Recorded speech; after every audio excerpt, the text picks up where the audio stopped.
Merci Seigneur pour ce que tu m'as donné en tout cas. Luc 16.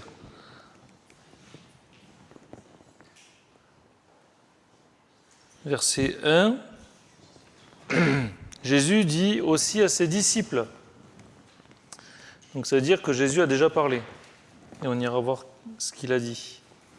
Un homme riche avait un économe qui lui fut dénoncé comme dissipant ses biens. Il appela et lui dit « Qu'est-ce que j'entends dire de toi ? Rends compte de ton administration, car tu ne pourras plus administrer mes biens. » L'économe dit en lui-même « Que ferai-je ? Puisque mon maître m'ôte l'administration de ses biens, travailler à la terre, je ne le puis. Mendier, j'ai honte. Je sais ce que je ferai pour qu'il y ait des gens qui me reçoivent dans leur maison quand je serai destitué de mon emploi, et faisant venir chacun des débiteurs de son maître, il dit au premier « Combien dois-tu à mon maître ?»« 100 mesures d'huile, répondit-il. Et il lui dit « Prends ton billet, assis-toi vite et écris 50. » Et il dit ensuite à un autre « Et toi, combien dois-tu ? 100 mesures de blé, répondit-il. Et il lui dit « Prends ton billet, écris 80. » Le maître loua l'économe infidèle de ce qu'il avait agi avec prudence, car les enfants de ce siècle sont plus prudents à l'égard de leurs semblables que ne le sont les enfants de lumière. Et moi je vous dis, faites-vous des amis avec les richesses injustes, pour qu'ils vous reçoivent dans les tabernacles éternels, quand elles viendront à vous manquer. Celui qui est fidèle dans les moindres choses l'est aussi dans les grandes, et celui qui est injuste dans les moindres choses l'est aussi dans les grandes. Si donc vous n'avez pas été fidèle dans les richesses injustes, qui vous confiera les véritables ? Et si vous n'avez pas été fidèle dans ce qui est à autrui, qui vous donnera ce qui est à vous ? Nul serviteur ne peut servir deux maîtres, car ou il haïra l'un, ou il aimera l'autre, ou il s'attachera à l'un et méprisera l'autre. Vous ne pouvez servir Dieu et Mammon. Donc c'est une parabole qui est compliquée à comprendre, qui n'est pas facile, qui est tortueuse, il y a beaucoup de contradictions, beaucoup de choses qu'on se dit mais pourquoi il dit ça ? Ça peut être difficile. En tout cas, c'était difficile pour moi et difficile pour certains. On va essayer ce soir de la comprendre un peu plus. Juste après ce discours, les pharisiens qui étaient avares écoutaient aussi tout cela et se moquaient de Jésus. Et Jésus leur dit « Vous cherchez à paraître juste devant les hommes, mais Dieu connaît vos cœurs. Car ce qui est élevé parmi les hommes est une abomination devant Dieu. » On s'arrête là sur Luc 16. Parabole de Jésus, ça veut dire qu'il y a un enseignement. Il n'y a pas 50 choses à comprendre dans une parabole. Il y a vraiment un enseignement très précis sur ce que Dieu veut nous dire. Il y a beaucoup de choses qui peuvent paraître peut-être tortueuses, mais en tout cas, il faut vraiment s'attacher à ce que Jésus a voulu communiquer à ses orateurs. Et quand on le regarde un peu plus d'en haut, c'est quand même assez simple. Hein, on voit ici quelqu'un à qui il a été confié quelque chose et qui n'est pas fidèle avec ce quelque chose. Et pour le coup, il va essayer de traficoter, il va essayer de s'arranger pour pouvoir obtenir une place méritante, une place d'honneur. D'accord ? Et en fait, Jésus enseigne cette parabole pour enseigner à ses disciples de ne pas s'attacher aux biens de ce monde, de ne pas rechercher les biens de ce monde. Pourquoi ? Parce que finalement, les biens de ce monde vont nous attirer à avoir une attitude de toujours tricher les uns envers les autres. Et si jamais ça ne se passe pas bien, alors on va faire, vous savez, je pensais à un peu un homme religieux qui se dit je vais effacer les péchés des uns et des autres pour pouvoir, moi, être un peu plus à une place d'honneur, pour être un peu plus mieux vu, et puis vous aurez du coup moins de dettes devant Dieu. Ça m'a fait penser un petit peu à ça. C'est pas l'esprit de Jésus, mais en tout cas, ça m'a fait penser à ça. Le fait que l'homme essaye toujours de tordre les choses pour obtenir une place d'honneur, pour obtenir quelque chose de... voilà, une place un peu plus particulière. Et chacun d'entre nous, on en était là à un moment donné, peut-être qu'on en est encore là, de se dire peut-être que ce que Dieu m'a confié, l'argent, parce qu'on a de l'argent, on travaille, on a de l'argent, peut-être des choses que Dieu nous confie, il va nous confier, qu'en faisons-nous ? Qu'en faisons-nous aujourd'hui ? Est-ce qu'on s'en sert ? Vous savez, ces choses-là que l'économe, Dieu lui a confié des choses. Dieu nous confie des choses. Qu'est-ce qu'on en fait ? Est-ce qu'on est fidèle avec ces choses-là que Dieu nous confie ? Est-ce que, là il est parlé de biens injustes, de biens justes et tout ça. En tout cas, c'est les choses petites, c'est les choses de la terre, les richesses de ce monde. Si on arrive à être fidèle dans ces choses-là, si on arrive à pas utiliser ces richesses pour avoir une place d'honneur, mais au contraire pour servir le royaume de Dieu, alors Dieu va nous confier des choses incroyables. Des choses incroyables. Déjà, il nous a donné des dons, il nous a doté des capacités incommensurables, comme a dit Pasteur Pierre. Mais qui on est pour que Dieu nous équipe de telle manière ? Je vois le groupe de jeunes qui grandit et certains émergent avec certaines capacités, certains dons, et ils commencent à découvrir. Et puis voilà, c'est un émerveillement pour chacun, nous dans le groupe, de trouver les dons de chacun, et puis eux pour se découvrir à travers certaines choses aussi. Et ça va jamais s'arrêter. Moi, à 40 ans, je découvre encore des choses. Et à 50, ça sera encore d'autres choses. Parce que la vie de Dieu en nous, elle est vivante. Elle est vivante, elle n'est pas stagnante. D'accord ? C'est pour ça que essayer d'utiliser les biens de ce monde pour s'attirer une place d'honneur, ce n'est pas ce que Dieu attend de nous.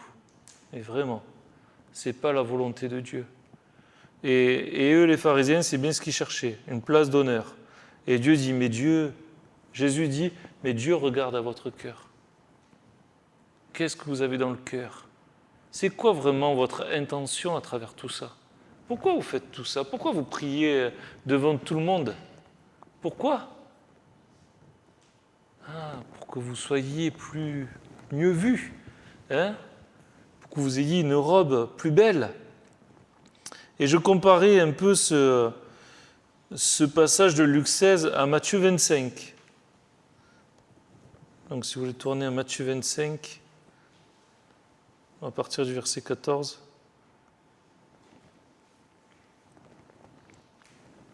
Dieu donne des choses, encore une fois. C'est Jésus qui parle. Il en sera comme d'un homme qui, partant pour un voyage, appela ses serviteurs et leur remit ses biens. Vous voyez, toujours Dieu qui nous confie des choses. Il donna à l'un 5 talents, 2 à l'autre et 1 au troisième. À chacun selon sa capacité. Et il partit. Aussitôt, celui qui avait reçu 5 talents s'en alla, les fit valoir et gagna 5 autres talents. De même, celui qui avait reçu 2 talents en gagna 2 autres.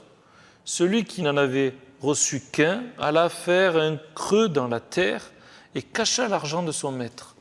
Longtemps après, le maître de ses serviteurs revint et leur fit rendre compte.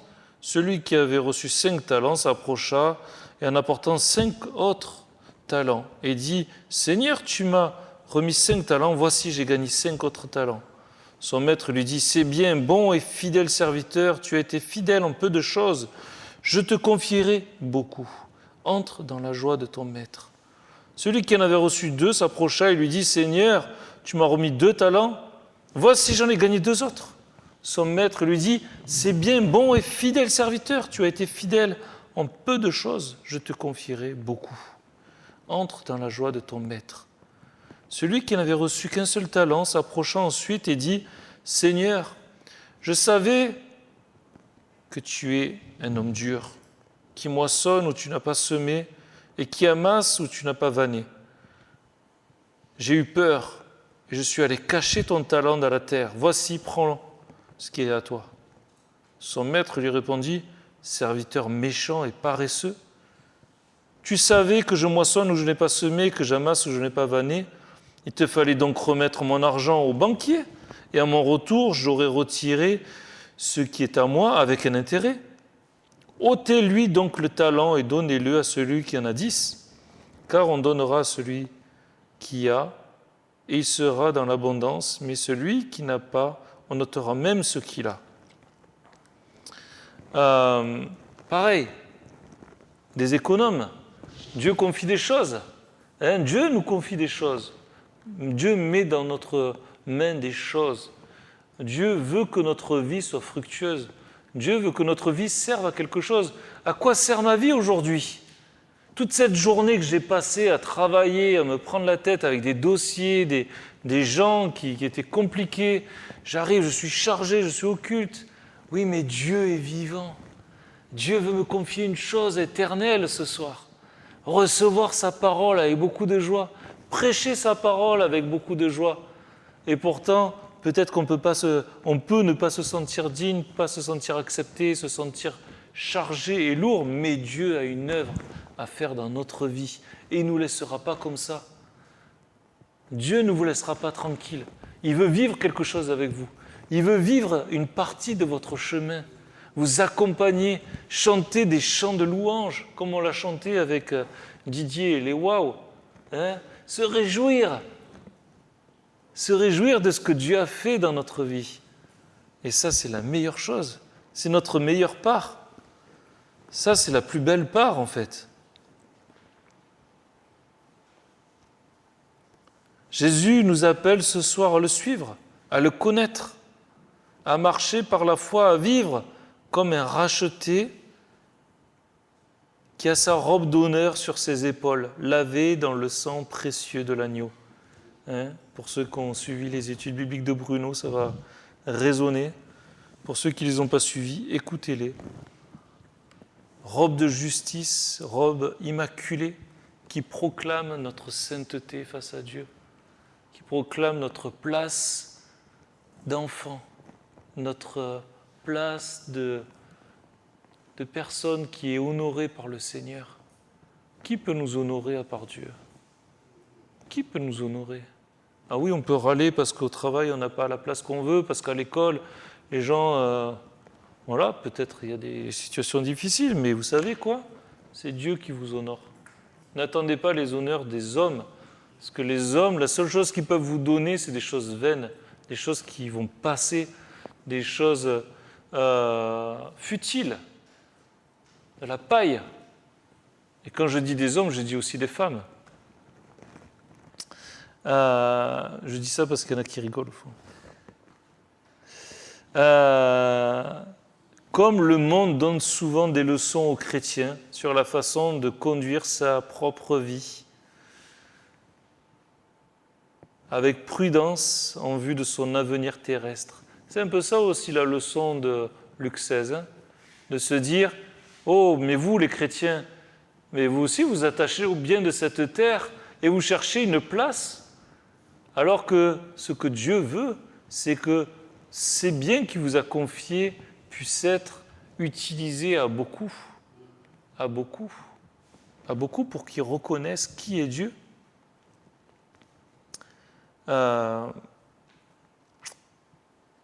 Et on peut penser aux Gabaonites qui sont venus vers Josué, vous savez, avec ruse, en disant « Oh, on habite loin, on est pauvres, voyez, on n'a pas mangé depuis longtemps, est-ce qu'on peut s'allier à vous ?» Est-ce qu'ils n'ont pas agi avec prudence ?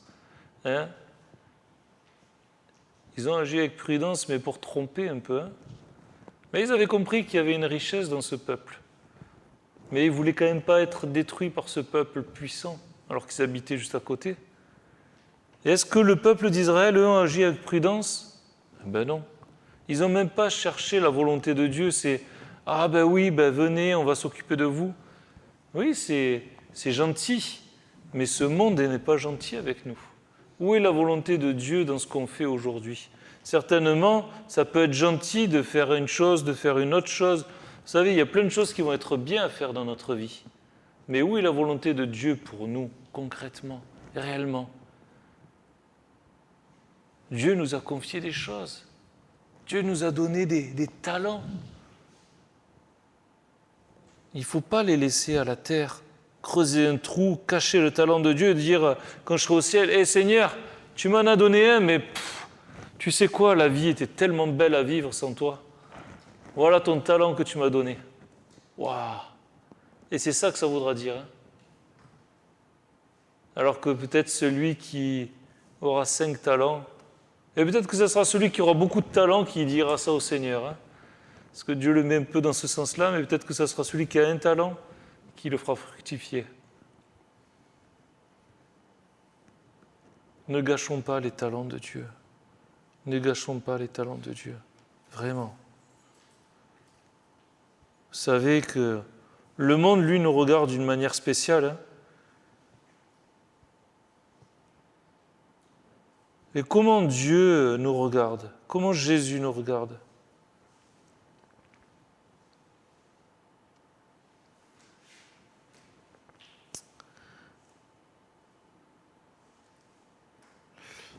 Avant de dire ça, vous savez, la personne qui s'occupe des richesses, hein, il est prudent pour s'assurer un avenir au ciel. Pourquoi pas? Mais bon, ça va être compliqué. Pourquoi les enfants de lumière n'utilisent pas tous les moyens que cette terre propose pour amener des pécheurs à la conversion?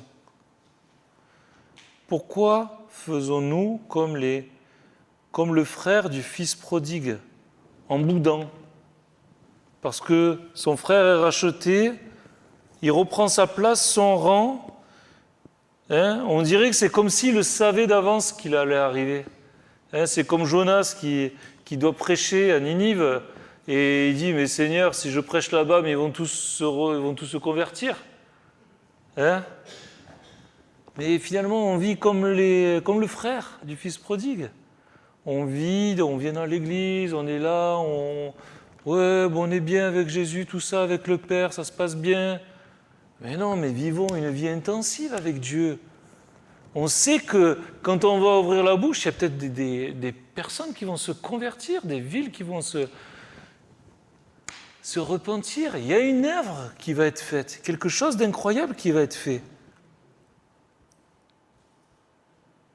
Sortons de nos pensées étroites. Voyons comment ces gens sont pardonnés. On a vu que les pharisiens, eux, ils ne s'arrêteront pas d'être aveugles. Les gens religieux ne s'arrêteront pas d'être aveugles devant la relation que Jésus avait avec les aveugles, les lépreux, les femmes adultères, les prostituées, les démoniaques, et j'en passe. Les Samaritains. Et les pharisiens, eux, ils étaient tellement aveugles de toute l'œuvre de Dieu. Eux, ils utilisaient leur richesse pour avoir des belles robes et des fois de donner un peu d'aumône, de donner un peu aux pauvres. Mais ce qu'ils préféraient, c'était les places prestigieuses. Alors que Jésus, lui, il disait que c'était quelqu'un qui mangeait et qui buvait beaucoup de choses et qui profitait avec les gens qui ont des pauvres vies aux yeux du monde, finalement. Mais vous savez quoi, Jésus, il savait où était son peuple. Le peuple de Dieu, ce n'est pas des gens riches, c'est les gens faibles, c'est les gens qui reconnaissent qu'il est Dieu. Quand il a choisi Pierre, Jean et tous les disciples, il les a choisis parce que c'était des gens qui allaient le suivre jusqu'au bout, des gens qui allaient être intéressés par la parole, des gens qui allaient être intègres, des gens qui allaient relever des défis. Soyons des gens comme ça. Soyons des pierres qui marchons par la foi et qui sont prêts. Mais Seigneur, tu me confies quoi? L'église, la nouvelle grâce. Mais qui je suis? Et Pierre, reste là où tu es. Le Saint-Esprit va descendre sur toi. Sors et ouvre la bouche. Ouvre la bouche parce que Dieu veut parler. Il t'a doté de choses incroyables, de talents. Il t'a confié des choses. Mais ces choses-là, ne les laisse pas tomber à terre. Parce qu'il y a tellement de belles choses à vivre avec le Seigneur. tellement de belles choses à vivre avec le Seigneur. Voilà l'enseignement de Luc 16. Un économe, qu'on va dire, qui a été prudent? Non. Quelqu'un qui a été insensé face aux bienfaits de Dieu. Mais ce monde, lui, voit que cet homme est prudent. Oh, qu'est-ce que tu es prudent, toi, pour mettre les choses de côté, pour t'assurer un bel avenir. Oui, mais tout à l'heure, je discutais avec une femme qui me dit « Ah, mais... » Bon, je ne dis pas.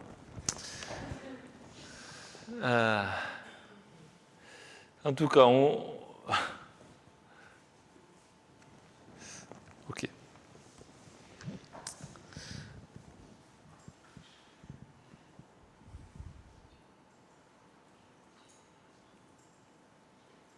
Donc voilà, Dieu nous confie des choses, Dieu nous donne des belles choses. Et ces choses-là, elles sont incroyables. Donc les paraboles, c'est un enseignement. On pourrait être troublé par beaucoup de paroles, mais en tout cas, Jésus veut dire un enseignement. N'hésitez pas à lire les versets avant, on ne les a pas lus d'ailleurs, et les versets après, parce que Jésus fait la leçon aux pharisiens. Peut-être on peut lire la fin de Luc 15.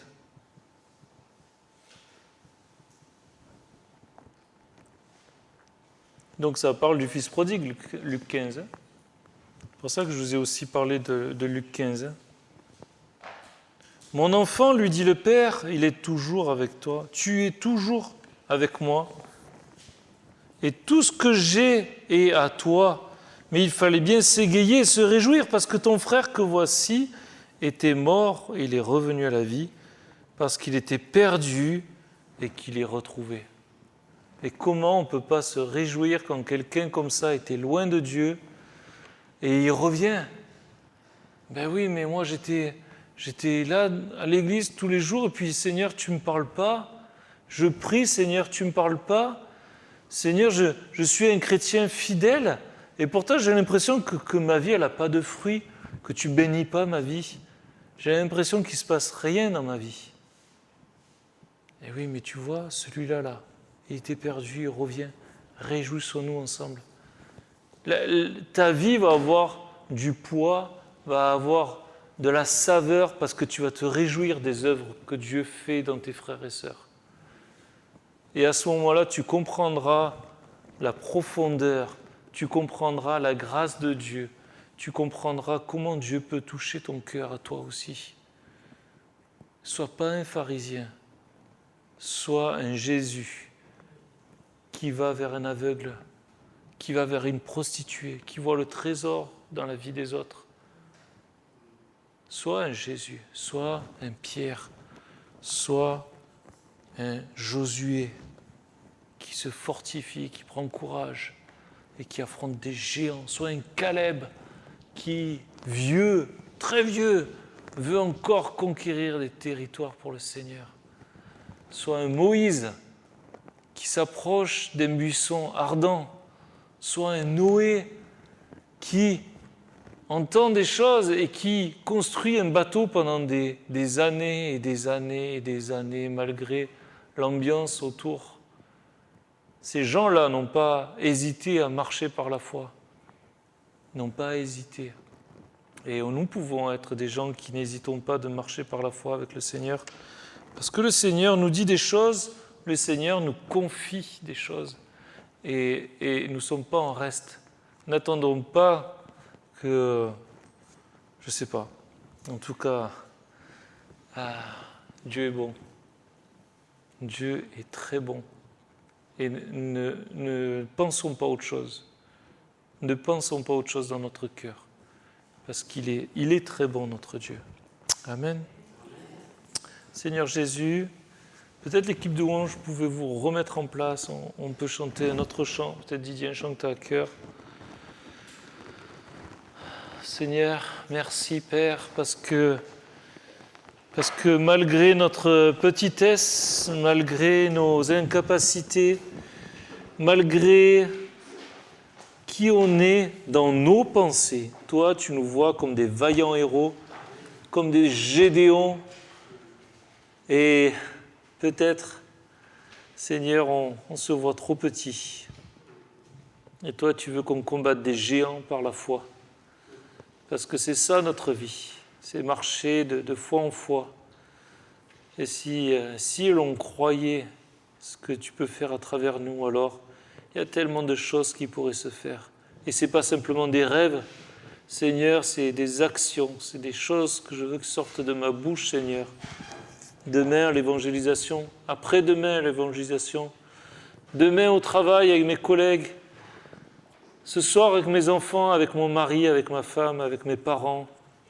Seigneur, aide-moi à être un chrétien, quelqu'un qui se tient sur la brèche, quelqu'un qui sonne un son clair avec sa trompette et qui s'émerveille de tes bienfaits, Seigneur, parce que tu es un Dieu fidèle, un Dieu incroyable. Et je veux me réjouir ce soir et chanter encore que je me réjouis tous les jours de ma vie avec toi, Seigneur Jésus.